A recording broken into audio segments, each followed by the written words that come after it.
Welcome to 2026 year and మీ అందరికీ కూడా నూతన సంవత్సర శుభాకాంక్షలు తెలియజేస్తున్నాను.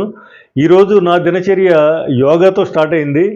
మన విజయవాడ వెంకటేశ్వర స్వామి దేవస్థానంలో యోగాశ్రమంలో నేను యోగా నేర్చుకుంటున్నాను. ఈరోజు యోగాలో మా గురువుగారు మన ఆరోగ్యంగా ఉండడానికి ఎటువంటి ఆహార నియమావళి పాటించాలి, ఏమి తినాలనే దాని మీద చాలా విపులంగా వివరించారు. సో మనం కూడా దీని ముందు వీడియోలో అనుకున్నాం, ఒక కుటుంబం ఆరోగ్యంగాను సిరి సంపదలతోటి ఆనందంగా ఉండాలంటే ఏమి నేర్చుకోవాలనేది మనం తెలుసుకుందామని అనుకున్నాం.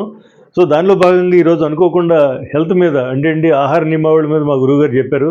అవన్నీ కూడా వీడియో రికార్డ్ చేశాను, మీకు చిన్న వీడియోస్ కింద మీకు షేర్ చేస్తాను. సో నేను కూడా 2026 సంవత్సరంలో మనందరం ప్రతి కుటుంబం కూడా ఈ మూడు అంటే ఆరోగ్యం, ఐశ్వర్యం, ఆనందంగా ఉండాలంటే మీరు ఏమి నేర్చుకోవాలి, మనం ఏం ఆచరించాలి, ఎలా అనుభవించాలి అనే దాని మీద కంటెంట్కి ఎక్కువ ప్రాధాన్యత ఇస్తానని తెలియజేస్తూ మరొకసారి మీ అందరికీ నూతన సంవత్సర శుభాకాంక్షలు తెలియజేస్తున్నాను.